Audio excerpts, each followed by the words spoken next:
Cerita dimulai dengan diperkenalkannya seorang preman jalanan bernama Kang Hyu. Meski memiliki wajah tampan bagaikan bad boy, tapi Kang Hyu tak pernah menjahati orang di sekitarnya.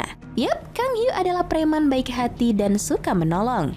Kemampuannya dalam bertarung tak perlu diragukan lagi. Bahkan di suatu ketika, dengan tangan kosong, Kang Hyu bisa menghabisi 30 orang sekaligus. Sebagai informasi, jangan sampai Kang Hyu memperkenalkan dirinya sebagai Doggo. Karena jika ia memperkenalkan dirinya sebagai Doggo, berarti dia sudah dalam keadaan amarah yang besar dan tidak ada kata maaf bagi dirimu. Kang Hyu memiliki dua orang sahabat yang setia dan juga baik hati. Pertama, ada Bon Hwan, si pria gempal yang selalu memikirkan makanan. Kedua, ada Jae-wook, pria berambut pirang dan baik hati. Suatu hari, mereka bertiga kumpul di markas tercinta. Tak berapa lama, Jae-wook mendapat tawaran pekerjaan. Yap, mereka pun pergi bekerja. 돈 좀 있냐? 없어. 너 밥 사줄 돈은 더더욱 없어.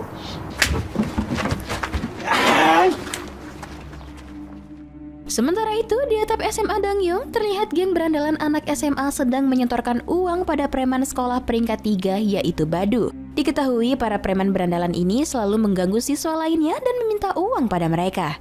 Karena uang yang terkumpul sedikit, Badu lantas menghukum anak buahnya. Di sela hukuman itu, pacar Badu bernama Siti datang memarahinya. Siti kesal karena Badu tidak menyelesaikan masalahnya dengan benar. Siti ingin seorang siswa bernama Kim Kyu-sun dihabisi hari ini juga. Yap, Badu kemudian menyuruh bawahannya untuk membawa Kyu-sun ke hadapannya. Apa ya kira-kira masalah mereka? 오늘 당장 하라고. 내일 말고 오늘! 1학년 대표인 니들이 똑바로 해야 다른 애들도 잘 따를 거 아니냐. Sore harinya saat Kyu-sun hendak pulang ke rumah, ia dihampiri oleh anak buah Badu. Kyu-sun yang lemah dan tak berdaya ini memohon untuk dimaafkan dan mengizinkannya pulang. Tentu saja kroco-kroco ini tak memberikan izin. Aksi mereka yang menindas Kyu-sun tak sengaja dilihat oleh Kang Hyu CS. Kang Hyu yang kesal melihat itu langsung maju dan hendak mengenalkan dirinya sebagai Doggo. Bon Hwan dan Jae-wook yang merasa Kang Hyu tak perlu menghadapi dua lalat seperti ini langsung mencegahnya. Kini Bon Hwan dan Jae-wook yang maju menghadapi para berandalan. Dengan waktu yang singkat, mereka berhasil menang.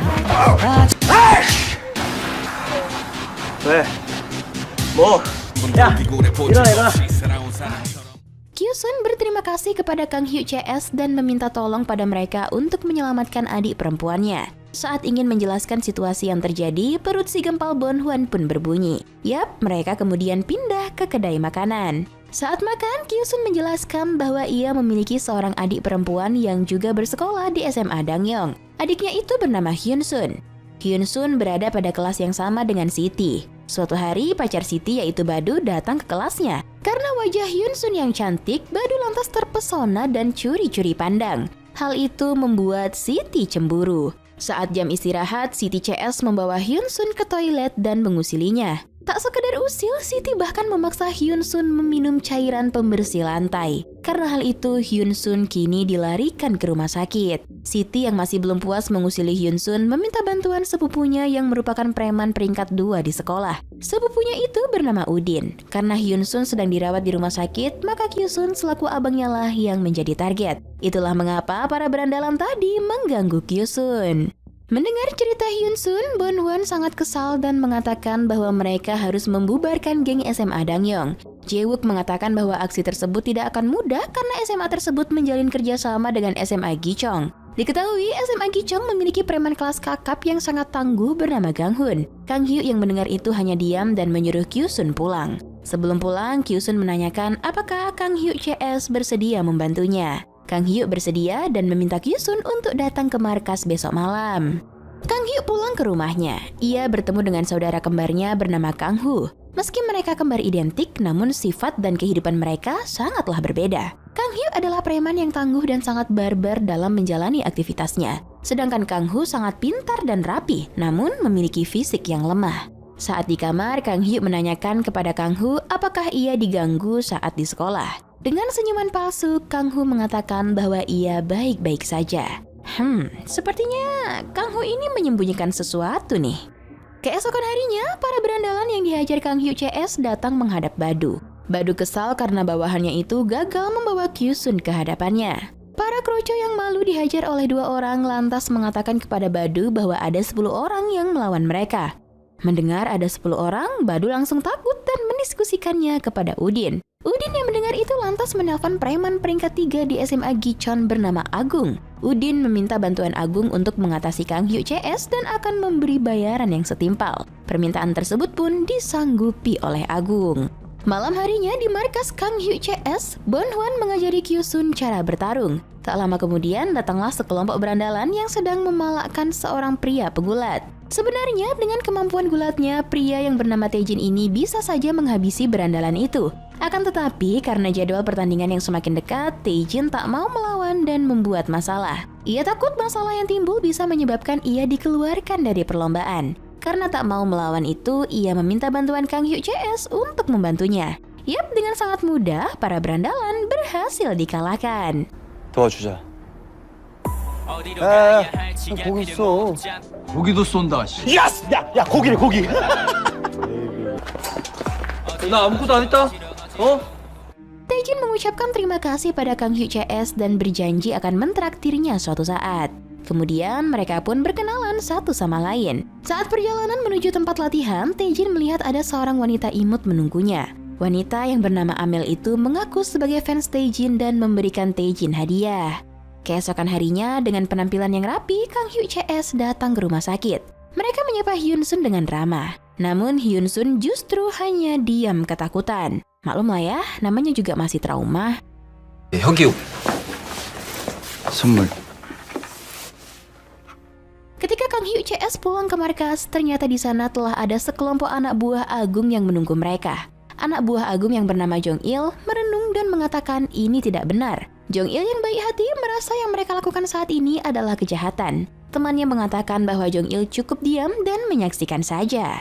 Tak lama kemudian tibalah Kang Hyuk CS ke markas. Tanpa basa-basi, para berandalan mengatakan untuk menyerahkan Kyu-sun pada mereka agar tak terjadi hal yang buruk. Hal itu dijawab Kang Hyuk dengan keren. Kang Hyuk menyuruh para berandalan pergi dari markasnya sebelum menyesal. Yap, adu mekanik pun terjadi. Seperti biasa, para berandalan bisa dikalahkan dengan mudahnya. Jong Il yang melihat teman-temannya tak berdaya lantas turun tangan. Dia menentang Kang Hyuk 1 lawan 1. Yap, untuk pertama kalinya Kang Hyuk mendapat lawan yang hampir seimbang. Mereka bertarung cukup lama sampai akhirnya dibubarkan oleh sirine polisi yang datang. Pada akhirnya, tak ada yang menang pada pertarungan itu.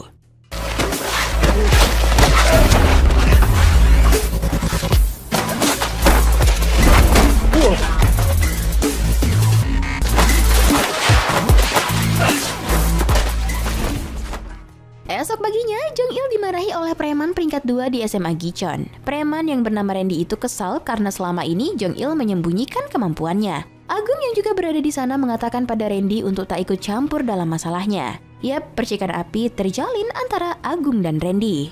Tak lama kemudian, petarung nomor 1 yaitu Gang Hun datang ke pertemuan. Dengan dingin, Gang Hun bertanya mengapa Jong Il bisa kalah. Jong Il mengatakan bahwa ia sebenarnya tak ingin bertarung.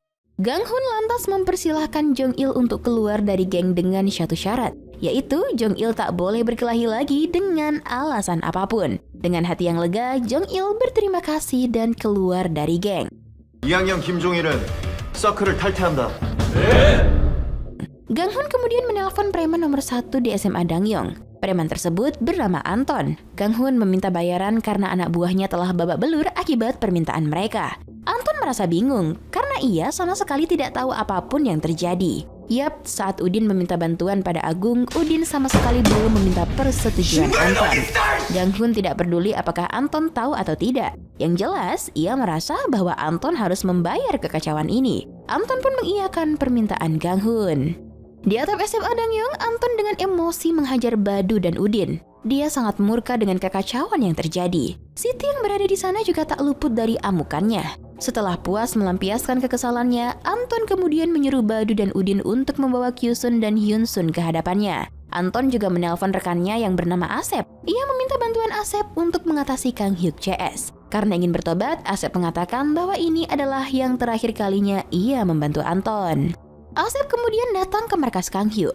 Tanpa basa-basi, ia langsung menyerang dan pertarungan sengit pun terjadi. Meski sedikit imbang, namun akhirnya Kang Hyuk lah yang menang. Tendangan maut Kang Hyuk membuat Asep langsung jatuh pingsan. Di tempat lain, saat keluar dari rumah sakit, Kyu-sun dan Hyun-sun dihadang oleh Badu dan Udin. Dengan ilmu bertarung yang diajarkan Bon-hwan, Kyu-sun mencoba melawan. Namun tetap saja, Kyu-sun kalah dengan telak. Mereka pun dibawa ke sebuah gedung kosong. 야,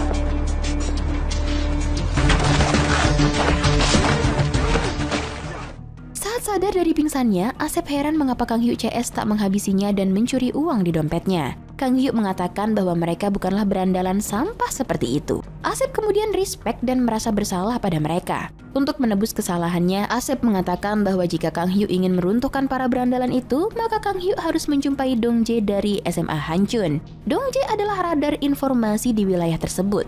Asep juga memberikan informasi bahwa saat ini Kyu-sun dan Hyun-sun telah diculik dan dibawa ke gedung kosong. Mendengar itu, Kang Hyuk CS bergegas menyelamatkan mereka. Di gedung kosong, para berandalan geng SMA Dangyong melampiaskan kekesalannya pada Kyu-sun dan Hyun-sun. Ketakutan dan tangis Hyun-sun pecah saat itu. Betapa pilu hatinya menyaksikan sang abang menahan sakit.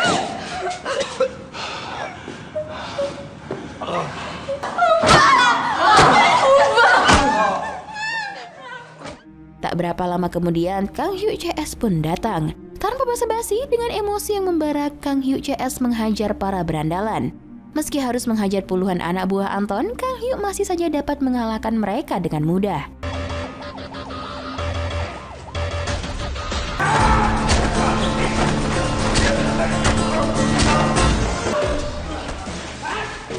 이건 뭐지? Kang Hyuk CS yang berhasil menyelamatkan Kyu-sun dan Hyun-sun langsung mengantarkan mereka pulang. Kang Hyuk sempat menawarkan untuk pergi ke rumah sakit, namun Kyu-sun menolak dan mengatakan bahwa dirinya hanya perlu beristirahat. Di sisi lain, saat pelajaran tambahan di SMA Gichon, para berandalan mengganggu siswa yang lemah. Jong-il yang melihat itu hanya diam saja karena ia telah berjanji untuk tidak terlibat perkelahian. Para berandalan terus mengusili siswa yang lemah hingga akhirnya Jong-il yang baik hati merasa kesal dan menolong siswa tersebut. Yap, Jong-il melanggar janjinya dan berkelahi. Ia menghajar geng SMA Gichon dengan kemampuan bertarungnya yang lihai. Dalam waktu yang singkat, belasan berandalan tumbang dibuatnya. Gang Hun yang melihat Jong-il melanggar janjinya lantas menantang ia 1 lawan 1. Belum sempat berkelahi, Gang Hun yang melihat ada guru yang datang langsung berakting kesakitan. Jong-il akhirnya dituduh sebagai dalang perkelahian itu. Jong-il kemudian diskors dari sekolahnya. 뭐야 너? Di rumah Kyu-sun, ia mencoba menenangkan adiknya yang ketakutan. Dengan senyum di wajahnya, ia mengatakan bahwa semua akan baik-baik saja. Ia kemudian masuk ke kamarnya. Senyum di wajahnya seketika berubah kesakitan. Pukulan yang ia terima saat di gedung kosong itu benar-benar membuatnya sakit. Ia hanya berusaha tetap tegar di depan adiknya. Malam itu menjadi malam terakhir bagi Kyu-sun. Betapa hancurnya hati Hyun-sun melihat abangnya telah tiada. Kesedihan pun juga dirasakan oleh Kang Hyuk CS. Di saat semua bersedih, Anton si preman laknat justru bahagia kegirangan. Ia bangga karena pukulan tangannya bisa melenyapkan orang. Kang Hyuk CS kemudian mendatangi polisi dan mengatakan bahwa pelakunya adalah berandalan dari SMA Dangyong. Karena tidak cukup bukti, polisi menyuruh mereka pulang. Polisi berjanji akan melakukan penyelidikan lebih lanjut. Meratapi kesedihannya, Hyun-sun terus mengurung dirinya di dalam rumah. Kang Hyuk CS yang merasa kasihan selalu mendatangi rumah Hyun-sun membawa makanan. Mereka selalu memanggil Hyun-sun, namun Hyun-sun tak kunjung keluar. Hyun-sun yang kehilangan sang abang terus mengurung dirinya di dalam rumah. Saat memeriksa HP peninggalan abangnya, ia menyadari bahwa Kang Hyuk CS sangat baik dan selalu membantu mereka. Hyun-sun kini telah membuka hatinya dan memutuskan untuk berteman dengan Kang Hyuk CS. Keesokan harinya, sang pegulat Taejin datang ke markas Kang Hyuk. Ia berniat untuk melunasi janjinya mentraktir Kang Hyuk CS. Saat tiba di markas, ia melihat ada Jong-il di sana. Jong-il ternyata sengaja datang ke markas untuk mencari Kang Hyuk. Ia ingin berkelahi demi meluapkan emosinya. Karena Kang Hyuk CS sedang tidak berada di markas, ia lantas menantang Taejin yang datang untuk melawannya. Taejin yang melihat tubuh Jong-il yang kecil mungil malah tak menghiraukannya. Jong-il yang tak kuasa menahan kekesalannya terus menyerang Taejin. Tak lama kemudian, Kang Hyuk CS datang ke markas bersama Hyun-sun. Mereka kaget melihat Taejin dan Jong-il bertarung. Jong-il yang melihat Kang Hyuk telah tiba lantas menantangnya untuk berkelahi. Kang Hyuk yang sedang tidak mood untuk berkelahi hanya mengabaikan si kecil Jong-il. Ketika Hyun-sun melihat Jong-il, ia langsung ketakutan dan bersembunyi di balik bahu Kang Hyu. Bagaimanapun juga, Jong-il adalah mantan geng berandalan yang turut mengganggu dirinya. Melihat Hyun-sun ketakutan, Kang Hyu jadi terpancing emosi dan bersedia melawan Jong-il. Tae-jin yang awalnya hendak pergi malah terseret ikut pada perkelahian itu. Yap, 3 jagoan hebat bertarung bak anak kecil. Saling serang satu sama lain membuat suasana menjadi lucu. Melihat pertarungan bak anak kecil itu, Hyun-sun kemudian tertawa dengan lepasnya. Kang Hyu yang melihat Hyun-sun tertawa langsung menghentikan pertarungannya dan berterima kasih pada Tae-jin dan Jong-il. Berkat pertarungan kecil itu, kini Hyun-sun bisa tertawa. Kini, Tae-jin dan Jong-il masuk ke pertemanan Kang Hyu CS. 둘 다 덤벼. 하나, 둘, 셋. 야, 셋에 놓기로 했잖아. 너는 왜 안 나와?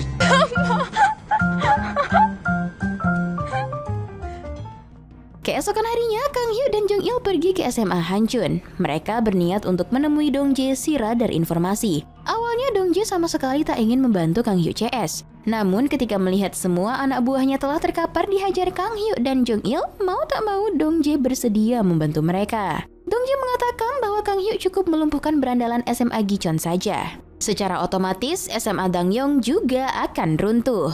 SMA Dangyong memiliki ketua geng yang sangat kuat, yaitu Gang Hun. Belum ada sejarahnya satu orang pun yang bisa mengalahkannya. Jika ingin melumpuhkan berandalan tersebut, sebaiknya harus menyusun rencana yang sempurna. Sebagai tahap awal, Dong-jae menyarankan Kang Hyu untuk membereskan para petarung handal di SMA Gichon. Ada beberapa petarung handal yang sedang diskors oleh pihak sekolah.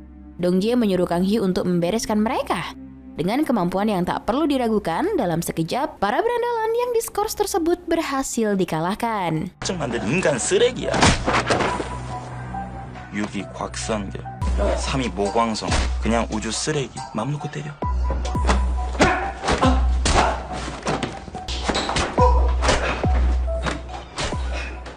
By the way guys, kalian masih ingat kan dengan fans imutnya Tae-jin yang bernama Amel?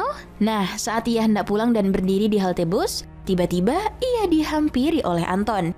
Anton ternyata sangat naksir pada si Amel. Namun Amel merasa risih dengan perlakuan Anton. Tae-jin yang tak sengaja melihat fans imutnya diganggu, lantas pasang badan dan menolong Amel. Anton tak terima jika Tae-jin yang merupakan juniornya di SMA menghalanginya menggoda Amel. Adu mekanik pun hampir terjadi. Tapi sayangnya Pak Guru datang dan melerai mereka.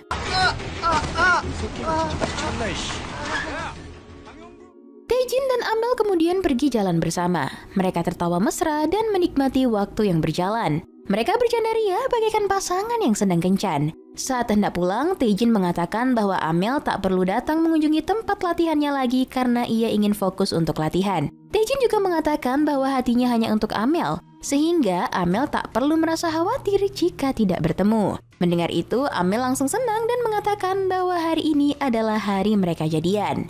Yap, akhirnya Tae-jin dan Amel resmi pacaran. 쑥스러워 가지고.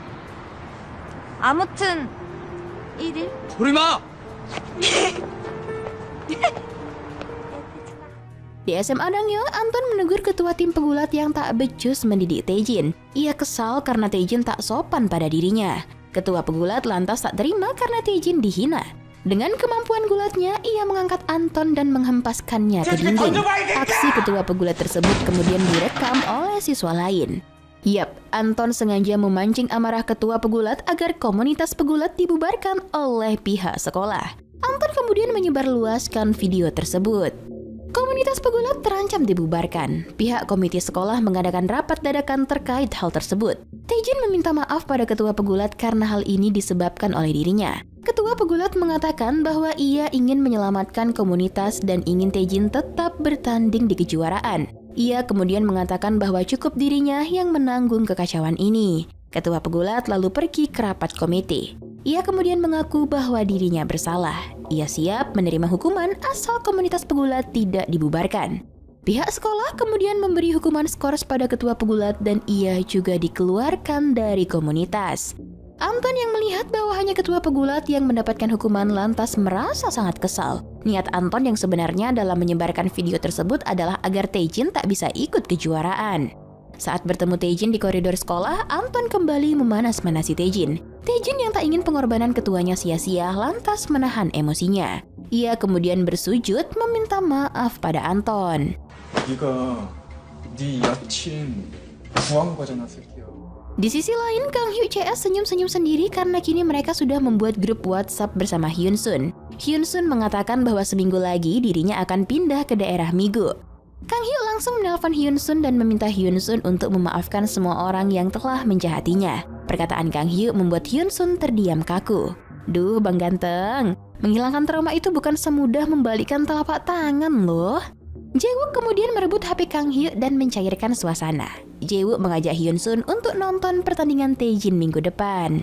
Pertandingan pun dimulai. Banyak siswa yang datang mendukung jagoannya. Si bucin Amel juga turut hadir mendukung Taejin. Tak hanya itu, si laknat Anton dan para bawahannya juga datang ke sana. Pertandingan berjalan begitu sengit. Berkat dukungan dari sang pacar, Taejin berhasil memenangkan lomba.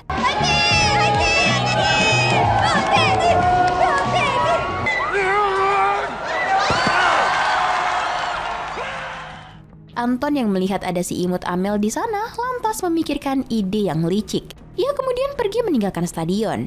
Saat hendak pergi itu, tak sengaja Hyun Sun melihat Anton. Ia begitu ketakutan melihatnya. Hyun Sun lantas mengajak Kang Hyuk untuk pulang.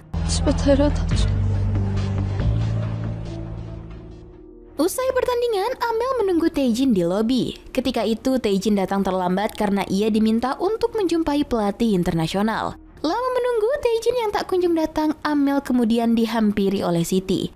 Siti berakting menjadi teman dekatnya Taejin. Siti mengatakan bahwa Taejin sedang ingin memberi Amel kejutan. Ia meminta Amel untuk mengikutinya ke suatu tempat atas permintaan Taejin. Amel yang polos langsung percaya dan mengikuti Siti.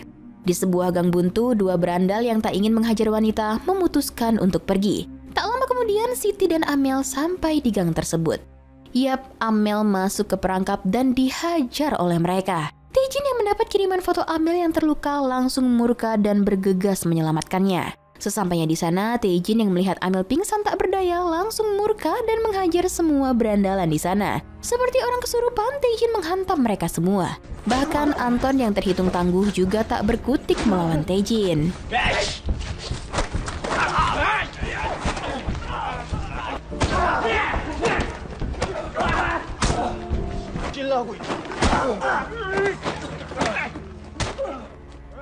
Di sisi lain, saat perjalanan pulang, Kang Hyuk berhenti dan bertanya pada Hyun Sun. Ia bertanya mau sampai kapan Hyun Sun akan hidup di atas traumanya. Kang Hyuk meminta Hyun Sun untuk lebih kuat dan berani. Bahkan jika Hyun Sun mau, ia bersedia menolong Hyun Sun untuk mendapatkan permintaan maaf dari berandalan yang menyiksanya. Hyun Sun yang termotivasi oleh kata-kata Kang Hyuk lantas semangat dan meminta Kang Hyuk untuk membantunya.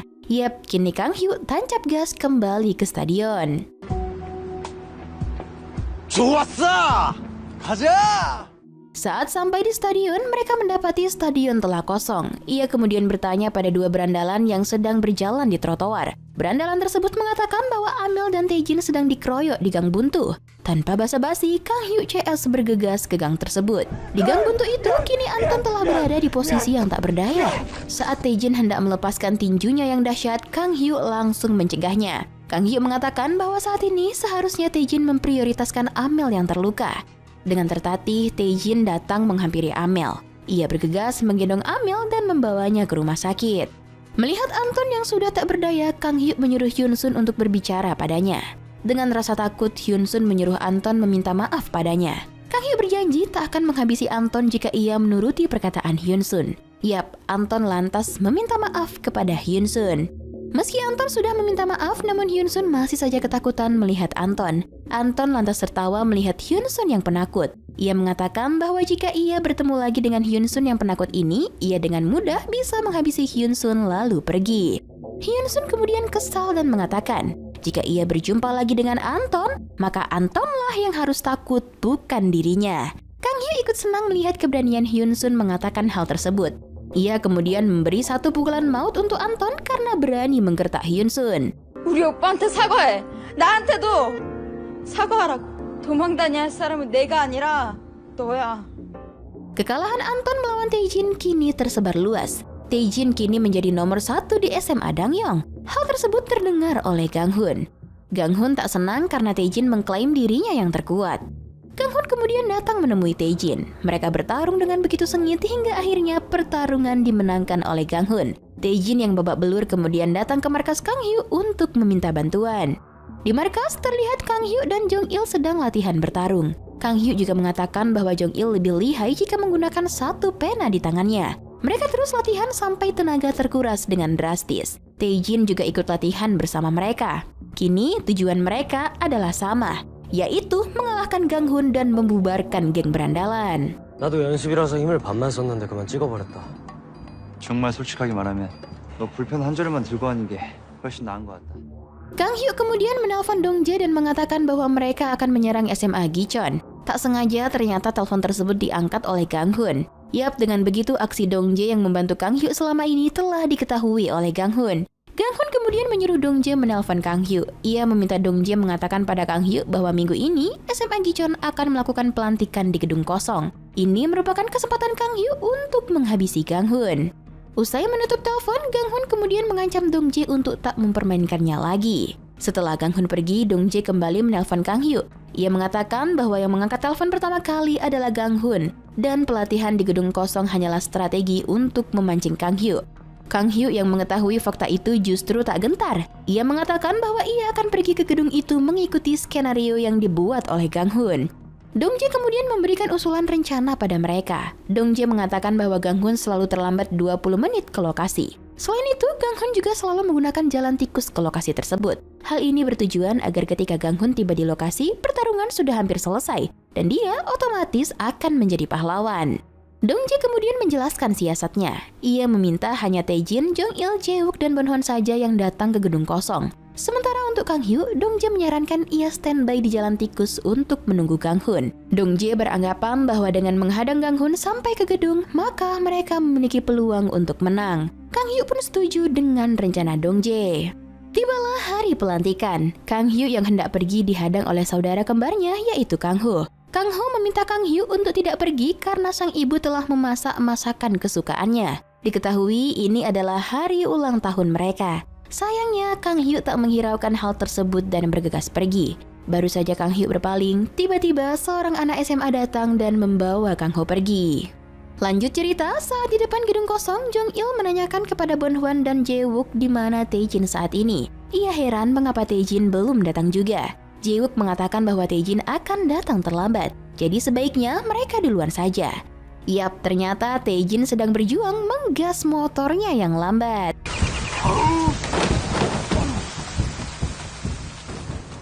Saat di dalam gedung, adu mekanik pun terjadi. Pertarungan yang sengit terjadi dengan begitu dahsyatnya. Di sisi lain, Kang Hyuk kehujanan menunggu Kang Hun di jalan tikus. Tak lama kemudian, Kang Hun pun datang melintasi jalan tersebut. Dengan sigap, Kang Hyuk menghadangnya. Kang Hun kemudian bertanya, siapa sebenarnya Kang Hyuk ini? Kang Hyuk yang diluputi amarah yang besar lantas mengenalkan dirinya sebagai Doggo. Adu mekanik yang lebih dahsyat pun terjadi. 너 제법 치는 놈이구나. 다들 하도 조강을 허세 부리기. 허세 부리기.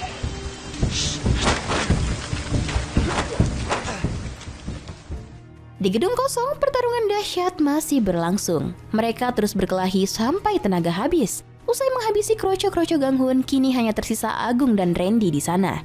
Dengan tenaga yang sudah terkuras, kini mereka harus menyatukan kekuatan untuk mengalahkan Agung dan Randy yang memiliki tenaga full. Saat akan bertarung itu, tiba-tiba Taejin sang pahlawan kesiangan datang. Yap, adu mekanik kembali berlanjut. Bertarung dan terus bertarung di gedung kosong, kemenangan diraih oleh Jong Il dan kawan-kawan. Sementara itu, di jalan tikus, kemenangan dimenangkan oleh Kang Hyuk. Eits, tunggu dulu. Ternyata Kang Hyuk masih berbaik hati. Ia kemudian membawa Kang Hun yang pingsan ke sebuah ruangan. Ia meminta Dong Jae untuk menyelamatkan Kang Hun sebelum Kang Hun meninggoy. Sebelum Dong Jae menyelamatkan Kang Hun, Dong Jae lantas bertanya, apa makna sebenarnya dari nama Doggo?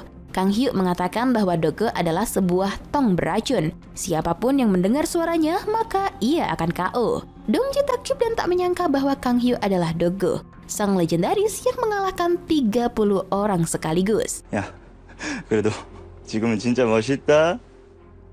Saat beristirahat di markasnya, Hyun Sun kemudian melakukan panggilan video. Ia kemudian menyanyikan lagu selamat ulang tahun untuk Kang Hyuk. Yap, kisah pertarungan ini ditutup dengan perayaan ulang tahun Kang Hyuk yang manis. 너 바꾸라는데? 모르겠네. 모르지? 하나 받아 이 자식아. 야, 이 새끼야 먹는 걸로. 생일 축하합니다. 생일 축하. 나 어느 정도 이제 적응도 많이 됐고 괜찮아. Sayang, sungguh sayang, kebahagiaan Kang Hyuk tak berlangsung lama. Kang Hyuk mendapat kabar bahwa saudara kembarnya telah tewas akibat disiksa oleh geng sekolahnya. Tak cukup sampai di situ, sang ayah juga tewas akibat kecelakaan karena buru-buru pergi saat mendengar kabar duka itu. Sang ibu yang tak sanggup kehilangan anak dan suaminya sekaligus kini mengalami gangguan jiwa dan pergi dari rumah. Kini keluarga Kang Hyuk benar-benar hancur. Dendam yang merasuki dirinya begitu dalam dan besar. Ia kemudian memutuskan untuk menyamar sebagai saudara kembarnya demi meluncurkan aksi balas dendam ke SMA Kang Ho. Akankah dendam Kang Hyuk bisa terbalaskan? Satu hal yang pasti, pertarungan jilid 2 Kang Hyuk dalam memberantas geng SMA akan kembali terjadi. Oke guys, dengan begitu cerita pun selesai. Dog Go Rewind adalah mini drama karya sutradara Choi Eun-jong yang bergenre aksi kriminal. Drama ini telah tayang di Okusu TV pada 7 September 2018. Karisma Sehun saat berperan sebagai Kang Hyuk begitu keren dan mempesona. Selain dibintangi oleh si tampan Sehun, drama 20 episode ini juga diperankan oleh Kang Mina, Choi Byung-kyu, dan An Bo-hyun. Melansir dari My Drama List, Dog Go Rewind bercerita tentang kisah pertarungan Kang Hyuk yang diperankan oleh Sehun melawan geng berandalan SMA. Drama ini dikemas secara rapi dan menarik untuk ditonton. Meski begitu, banyak karakter yang terlibat pada drama ini membuat kita kesulitan mencerna jalan ceritanya. Untuk membuat rangkuman ini saja, Mimin bahkan sampai menonton drama ini sebanyak 3 kali secara perlahan. Jadi, buat kamu yang suka dengan adegan pertarungan, maka drama ini sangat Mimin rekomendasikan. Pasalnya, hampir 70% dari scene yang ditampilkan adalah pertarungan. Dan masuk pada penilaian, Biro Perfilman UBR Media memberi rating drama Dog Go Rewind 8,4. Like dan share ke teman-teman tersayangmu agar mereka juga ikutan nonton drama keren ini. Dan jangan lupa subscribe channel UBR Entertainment. Terima kasih banyak dan bye-bye! Engkau kini bukanlah untukku, sungguh ku tahu ingin ku telah jauh. Cukup sudah kau lupakanlah masa-masa itu, saat dulu aku di hatimu.